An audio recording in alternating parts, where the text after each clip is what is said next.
ఈరోజు దోమ మండలం ఉద్లాపూర్ గ్రామ పంచాయతీ హుస్సేన్ నాయక్ తండకు సంబంధించిన మన్కీబాయ్ వాళ్ళ ఇందిరమ్మ ఇల్లు ముహూర్త కార్యక్రమానికి మండల పుర ప్రముఖులు, తండా ముఖ్యులు, గ్రామ పంచాయతీ ముఖ్యులు అందరూ కూడా ఇక్కడ ఉన్నారు.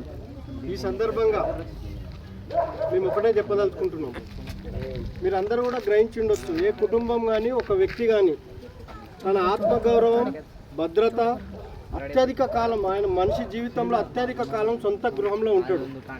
అట్లాంటి గృహము ఇల్లు పక్కా ఇల్లు ఉంటే ఆ మనిషికి ఆత్మగౌరవం, ఆ ఇంటికి ఒక చుట్టం వచ్చినా, ఒక తెలిసిన బంధువు వచ్చినా, పక్క వాళ్ళు వచ్చినా, పిల్లలకు సంబంధించిన దోస్తులు వచ్చినా, అమ్మాయికి పెళ్లి చేయాలన్నా, అబ్బాయికి పెళ్లి చేయాలన్నా మనం అందరం కూడా గ్రహిస్తాం. మొట్టమొదటిగా చూసేది మన ఇల్లే మనకు సంబంధించిన గౌరవాన్ని అవతారాలకు తెప్పకుండానే చెప్తుంది. కాబట్టి ఇల్లు యొక్క ప్రాముఖ్యత ఎంత అనేది మనందరికి కూడా తెలుసు, సొసైటీకి తెలుసు, రాజకీయ పార్టీలకు తెలుసు, ప్రభుత్వాలకు తెలుసు.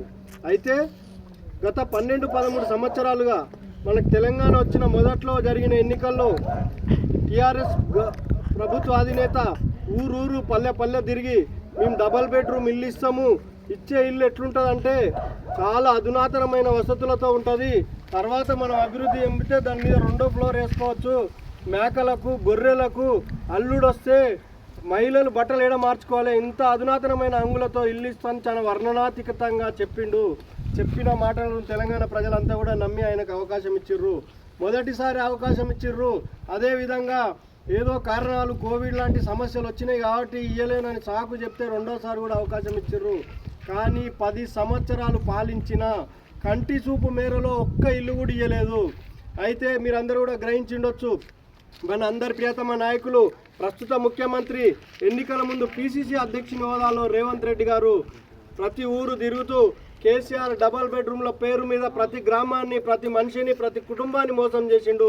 కానీ ఇంటికి 5 లక్షలతో డబల్ బెడ్రూమ్ ఇల్లు ఇవ్వడమే మా ప్రధాన కర్తవ్యం అని మాటిచ్చిండు.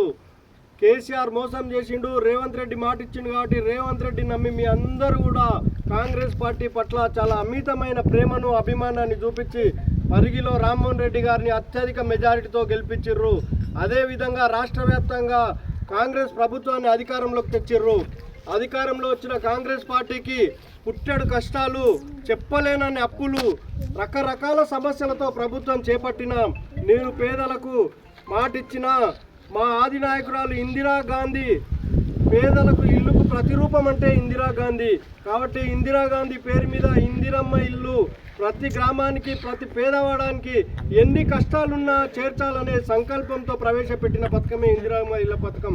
మీరందరూ కూడా గ్రహించాలి. ఈరోజు ప్రతి ఊర్లో పెద్ద సంఖ్యలో గృహాలకు సంబంధించిన ముహూర్తాలు జరుగుతున్నాయి, ముగ్గులు వేస్తున్నారు. కొన్ని బునాది దశలో ఉన్నాయి, కొన్ని స్లాబ్ దశలో ఉన్నాయి, కొన్ని ఇంకా స్టార్ట్ చేసుకునే స్థాయిలో ఉన్నాయి. కాబట్టి మన కుటుంబానికి, మనకు ఆత్మగౌరవంగా మారిన ఈ ఇల్లే ఈరోజు ఈ ప్రభుత్వం ఒక ప్రధాన ఐకాన్గా మారింది. కాబట్టి ఈ హుస్సేన్ నాయక్ తండలో ప్రస్తుతం మనం ఏదైతే మన్కీబాయ్ ఉన్నామో ఆమెది 3 కొడుకులు ఉన్నారు, చిన్న గృహం ఉన్నది. కొడుకులు పెళ్ళిళ్ళు, కూతుర్లు పెళ్ళిళ్ళు ఉంటాయి, పెళ్లి సంబంధాలు ఉంటాయి, ఎవరు వచ్చినా అంత దాంట్లోనే సర్దుకోలేరు. కాబట్టి ఈరోజు మనం ఇచ్చిన ఇంటి, ఈ ప్రభుత్వం ఇచ్చిన ఇంటి పట్ల ఆమె కృతజ్ఞత చూస్తుంటే మా జీవితం ధన్యమైందని భావిస్తూ ఉన్నాం. కాబట్టి ఈ సందర్భంగా మన్కీబాయ్ తరఫున ఈ మండల పార్టీ అధ్యక్షుని హోదాలో పరిగి శాసనసభ్యులు గారికి, గౌరవనీయుడు డాక్టర్ టి రామ్మోహన్ రెడ్డి గారికి, అదేవిధంగా రాష్ట్ర ముఖ్యమంత్రి రేవంత్ రెడ్డి గారికి హుస్సేన్ నాయక్ తండ వాసుల తరఫున హృదయపూర్వకంగా శుభాకాంక్షలు, అదేవిధంగా ధన్యవాదాలు తెలుపుకుంటా ఉన్నాను.